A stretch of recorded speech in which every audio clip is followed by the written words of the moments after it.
da ne javimo ga čuti. Ajde, čekaj gost, jel? Ovo je naš dragi gost, večerašnji gospodin Roman Vodeb. Romane, dobroveče, kako ste? Dobro večer, ja sam dobro ovdje u Sloveniju -5 stepeni. Ovamo je -3, znači vi ste bolji tu. Dobro. Ja mislite da je David Bowie veliki umjetnik?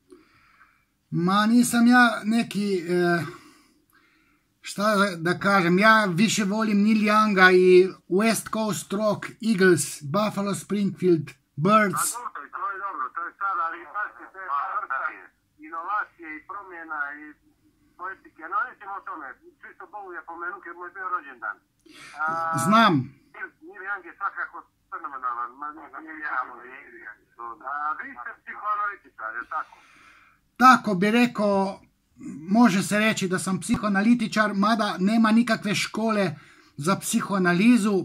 Inače, ja sam studirao psihoanalizu na 3 podiplomski studija, tako da mi kažu ovdje da sam Freudovac, znači psihoanalitičar. Dobro, što ima tu, posle Freuda je Jung bio, jel, koji je rušio Freuda, pa su bili Adler i ostali, ali vi ste ostali na tim Freudovim postulatima, da tako kažem. A to je zapravo da je seksualnost objašnjava najveći dio našeg života i te porive i kako da nas određuje zapravo. I da nas jeli dok ispravite ako griješim do 5. godine se formiramo, poslije toga je sve bez veze. Poslije toga ono špina ruke. Dobro, otprilike je tamo stvarno do 6. godine, ali poslije Freuda bio je Jacques Lacan, onaj koji je nadgradio Freuda i sad se ga mnogi žele demantirati i Lacana i Freuda, ali ja sam ortodoksni Freudovac, tako da mogu reći da stvarno je seksualnost ona oko koje se sve vrti, ali seksualnost je vrlo široki pojam, znači nije samo to seks, nego je seksualan i fudbal i košarka, to je sve staviti ga unutra, znači koš nije koš, gol nije gol, to je sve simbol za vaginu. Znači... A hoću, Žižek, vaš sunarodnik, a i Podavski go je ogromna vagina, popularni je Lakanovac, ni mala. Teško vas čujem, pošto trojica govore, ili koliko vas tamo ima. Jacques Lacan, on je filozof, isto kao naš Slavoj Žižek, ali ovaj Freud stvarno je bio vrlo seksualan i to da gol nije gol, da je simbol vagine, to je rekla već njegova učenica Helen Deutsch, kod nekog impotentnog... Ali što se dešava kad žene igraju fudbal, gospodine Roman? Ma, to nisu žene, to su neke muškarače, neke muškobanjaste muškarkinje, to su lesbejke, to...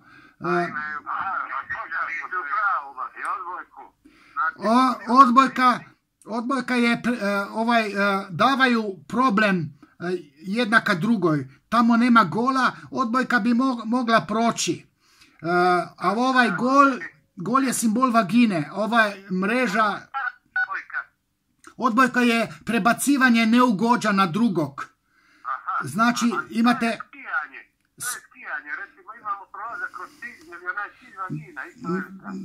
Skijanje je, radite neke zavoje oko problema. Ima puno tih problema i ti ovinkariš, kako se kaže.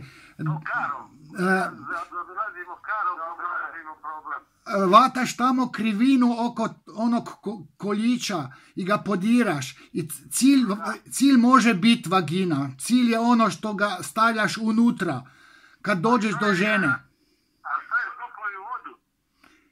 Pa ima neka penetracija tamo. Voda je vagina. Voda je nesvjesno. Ti sam sebi ideš u nesvjesno, ali prije toga napraviš penetraciju kroz vodu. Da, ima. I dok letiš, a to je ono s motkom, skakanje s motkom. Skakanje sa kurcem, šta će drugo da bude? Dobro, to je skakanje s kurcem. A troskog, što je troskog, skakanje na kurcem? Pa nemam sve odgovore, pošto ja sam, tako rekao bi, doktorirao sport kroz psihoanalizu i ovaj moj mentor bio je homoseksualac, tako ja sam dupli magistar, nisam doktorirao prije 20 godina i baš taj sport sam ja interpretirao kroz psihoanalizu, tako da znam u tom sportu mnogo. Čunjevi su ovi, recimo, neki kurci kojih treba tamo srušiti. Da, i žena ne može da je kugljačica, recimo. Ne, on je falus, ona je isto falus. Znači, simbol muškog polnog organa.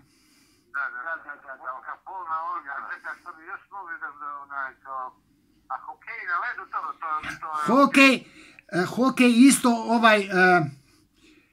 ima gol, treba ga postići palca, motka kod hokeja je isto falos, a ono je pak oni mali trebao bi biti bijeli, pošto je simbol sperme, to je oplođivanje, znači treba je ejakulacija u gol.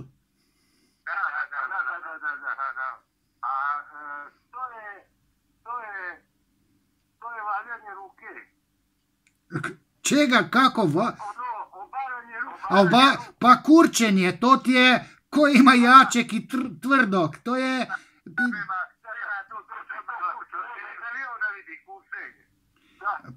Pušenje, pa pušenje je oralni stadij, znači svako dijete ima tu majku koja ima onu dojku, sisanje i onda nesvjesno prepoznaje tu prvu fazu što se dijete hrani sa ovoj sisu i kad počinje uživati oko pušenja, to ti je dijete sisa ovu sisu majkinu. To znači da bi i drugi sisari, magarci, krave, punili. Dobro, Da bi imali para za cigare. Recimo cigara već je falus. Žena nikako da puši tu cigaru. Znači li to da su muškarci koji puše homoseksualci? Ne. Recimo, tamo u javnosti ima mnogo ljudi, žene ne puše cigaru. Uopšte, one imaju one male, sitne, one klitoričke cigarete, znaš, one male. Klitoričke cigarete? Da, to su tanke, oni štapići mali. To ne može, muškarac ne može to da puši. On može veliku cigaru, žena može da puši kožnu cigaru, tamo na samom. Pušenje nije pušenje, na nesvjesnom nivoju, na simboličkom tom razini simboličkoj, to je fafanje, znači pušenje kurca. Pa dobro, to je lijepo, ali onda i muškarci koji puše, kako rešamo tako? Ne, oni se kurče. Znači, ja pušim, imam ovolikog dugog i to je flirt, znači muškarac... Ne može, muškarac ne može tanke da puši. Može neka pederčina, ne može muškarac. Ali, dobro, mislim, mi, kako se zove, izašli smo iz domena nekog govora, da tako kažem, akademskog, ali mi nekako držimo da ne vrijeđamo ove manjine seksualne, iako znam da se i to upotrijebili u vidu karakterne osobine, ali... Pa ja govorim o homoseksualcima, ja ne vrijeđam. Jer u Crnoj Gori homoseksualci su i onako ugroženi od strane većine patrijarhalne. I onda ako ih i mi na čas budemo vrijeđali i ako budemo pričali njima nekorektno, osjećat ćemo se loše. Dobro, ja to razumijem. Kod nas ima mnogo tih homoseksualaca, ja nisam doktorirao zbog jednog homoseksualaca, on je bio pionir ovog našeg LGBT. Taj moj mentor kod doktorata bio je pionir, on predsjednik ovog prvog nekog gibanja Magnus, 1984. je bilo to neko udruženje teh pedera, odnosno homoseksualaca. I zbog toga ja nisam doktorirao, oni imaju ideologiju. To je nešto glupo.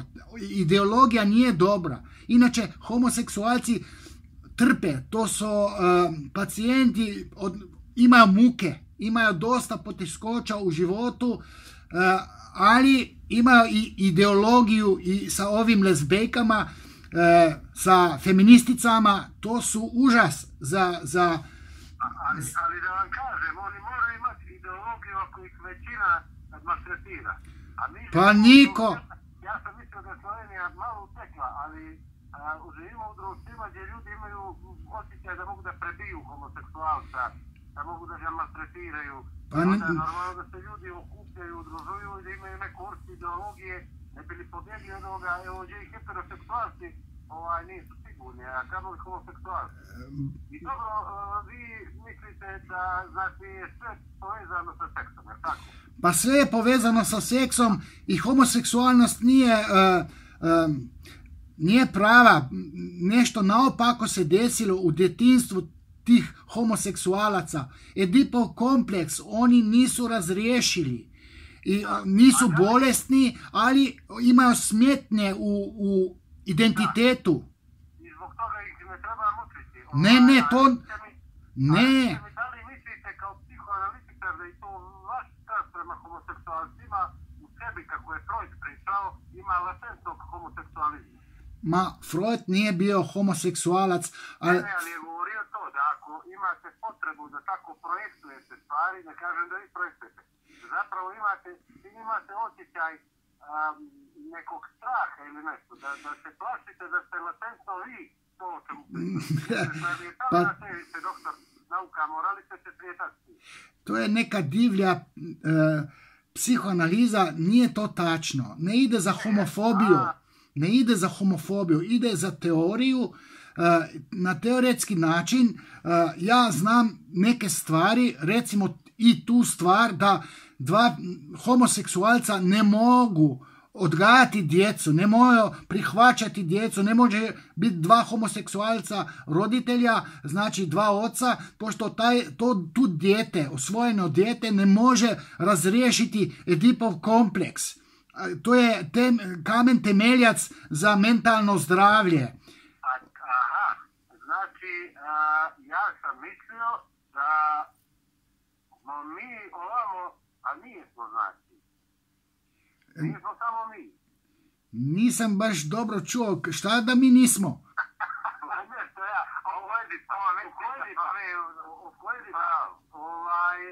Što sam htio da pitam? Dobro, nećemo se baviti, ja sam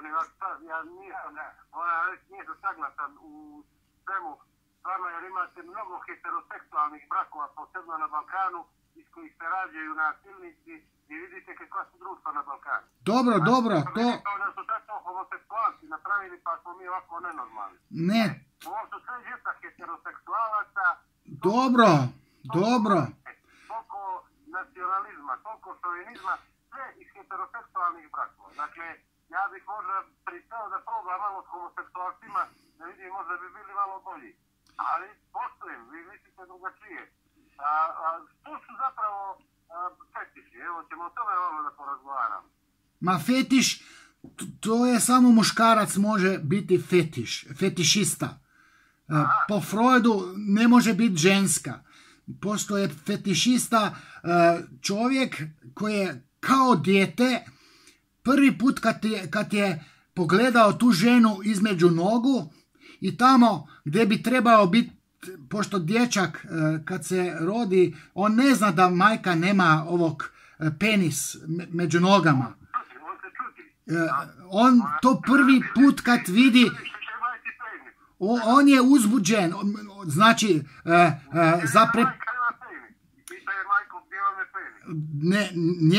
njega je strah, Heimlich je, ne da je stidljiv, nego grozovito je što ko prvi put to dječak to vidi, on utaji, znači... Ali znate što, moram da vas pitam, koja je to dječak nađe golu majku između noga? Dobro, ne majku, može tetku, može učiteljicu, može neko devojku.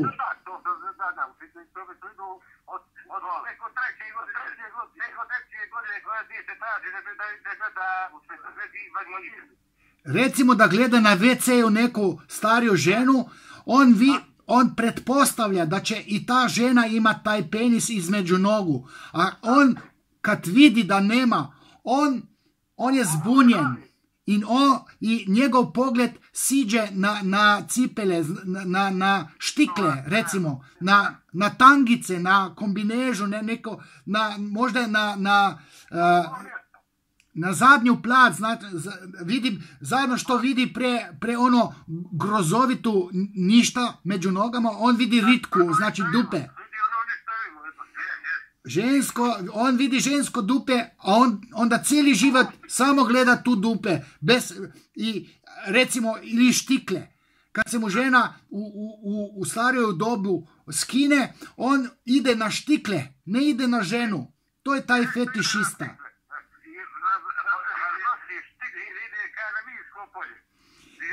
On vidi onu šumu, recimo. Šumu među nogama. Ili možda ako ima depilacije, još je gore. On misli da je tu ženu neko posjekao tamo između nogu, da je otkinuo...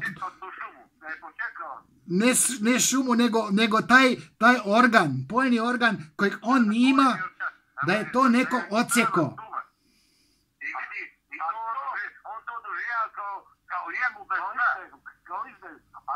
Ako dječak mali uđe u WC dok mu je otac na klozetskoj šolji i strašno tvrdi u WC. Samo polici, tako se tata mogu ulajati sad. Taj dječak sta ista i nema frke... Je isti taj dječak, da se ne traumiramo drugu djecu. Dobro,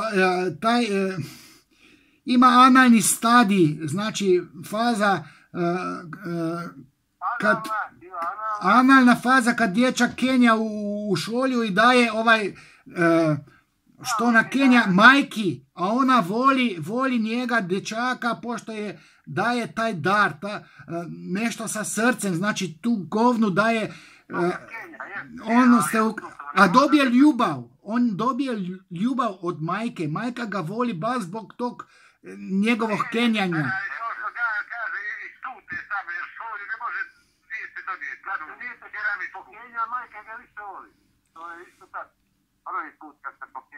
Znači, kad se muž pokenja, nema ništa mi nije žene nego da uđe dok je ono WC i da povuče vodu i kaže kako si se pokenjao, ljubav moja. Slušajte, vi imate, Crnogorci imate neku dobru poziciju za familiju. Tamo vi imate majku i dijete. A kod nas je majka radi neku karijeru, emancipacija je kod nas mainstream, a vi imate onu majku koja voli dijete. Zato imate Crnogorci, imate... To ne zabranite ženama malo da dođu na svoje mjesto, što se kaže. A Slovenija, kad je posle iz Jugoslavije, kad se bukla pojedi, mi imamo snažan feminizam. To je stvarno. A vi, Crnogorci, imate onu tradicionalnu familiju, znači majka koja voli, imate onog velikog oca i to je dođe normalnost u djeteta, u njegovu psihu, sve je normalno. A kod nas nema majke. A mi baš živimo, ovako je za to nekakva situacija lijepa i mirna. Zbog te neke harmonije, zbog te jake tradicionalne familije. Da. Ali nagrađeni, koliko čuješ. Vi imate kao ljudi neku samosvijest, znači samouverenje.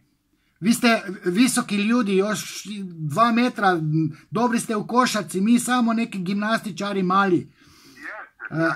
I imate taj... Mi smo mali visinom, a Crnogorci veliki ste ljudi. Jeste vi doktorirali, Romane? Kako? Ne čujem. Jeste završili školu? Ja sam inače bio sportaš, gimnastičar, jugoslovenski prvak. Ja sam završio i DIF i još 3 podiplomske studije. Psihologiju sporta, sociologiju, kulture i antropologiju svakodanašnjeg života, taj doktorat kojeg nisu mi pustili da zagovaram taj doktorat. Znači imam 3 podiplomske studije. Pomoću kojeg trika vas je našao Zonja? Je li vas on zvao ili vi njega? Ko to? nešto ome što se dešava u Rusiji, Ukrajina? Hoće li biti sve mirno? Jeste li pratili to? Pa mi imamo frke sa tim covidom u cijelom svijetu, ne pratim baš, inače sam i politički analitik, ali ne za Ukrajinu i Putina i Lukašenka. Pratim Srbiju, pošto ima jaku ove antivakcinere, teorija zavere. Srbija potpuno poludila sa teorijama zavere. Ja sam kroz psihoanalizu interpretirao šta se krije iza... Ali pazite, ja bih više volio da pričam o Crnoj Gori. Srbija je nama prijateljska i draga. Dobro, ali vi ste mala država, to je jedina republika u kojem ja nisam bio, pošto sam bio gimnastičar.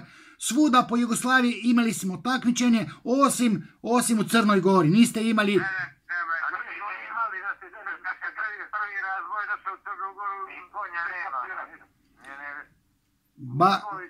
Ali nemamo resurse. Imate gore, a nemate skijaša, odnosno smučara, ali kako vi kažete. Nemamo. A imate vi more, imate vaterpolo, imate košarku, imate budućnost. Nemamo košarku. Imate rukomet. Je li Bojan Križaj? Kako je Bojan Križaj i Boris Strel? Kako su oni? Ne, Boris Strelj samoubistvo napravio, nema ga više.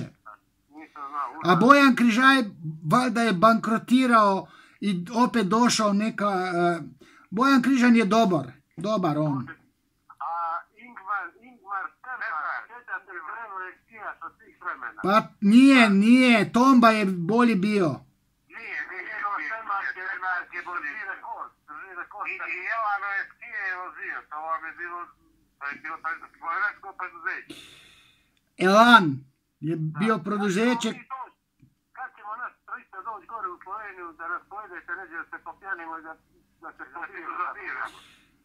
Pa bolje da ste tamo dole, mi imamo PCT uslov, znači cijepila i te stvari, jaki su uslovi, a kod vas nema ništa toga. A ne, ovamo smo svi zaraženi. Ja sad znači da krenem Sloveniju da igram tenis, sve bi me puštili. Mislim, ne bi ni Đokovića. Dobro, ne... Romane, možda za sami kraj, jer vidimo zaista to je nama, pričamo uopšteno, ne sam Crna Gora, Slovenija, to je nama domovina, ili to majka? Da, domovina je majka, a predsjednik, recimo u Jugoslaviji bio otac ovog našeg naroda, Jugoslovena, pa šta god smo bili, neki braća smo bili, bio je Tito, on je bio otac. A kod nas u Sloveniji otac naroda slovenačkog je Milan Kučan, to je onaj, znate, ko je bio... Da, a vi ne znam kojeg imate, vi ste imali onog Bulatovića, sad imate Đukanovića, Hrvati su imali Tuđmana, ovaj Milošić, tu su sve je na simbolnoj razini, predsjednik je otac. A što mi koji se bunimo protiv političara, protiv popova, moćnih, što mi smo kao neki beskućnici? Ne, vi ste normalni. Mada bi neki mogao reći da imate neke anarhističke zametke, anarhizam, to je liberalnost. Znači... Pa imam ja anarhisti, imamo toga, ali svi smo čuli do prvo ništa to, nenormalni, a nenormalni, ne nego normalni, rekali. Ne pa, bježite u te politike, politika je kurva, se kaže. Ona je užas. Kod nas imamo te sad izbore, 3 izbore u toj godini, pa mi ćemo svi se pobiti između sobom, braću, Slovenci među sobom, takve svađe imamo među sobom, lijevi i desni. Znači...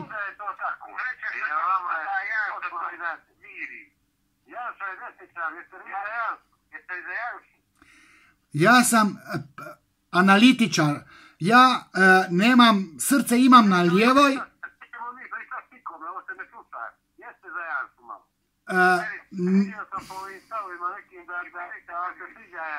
Pa ne sviđa mi se Janša, ali sam za ovu vladu, pošto nas vuče van iz krize.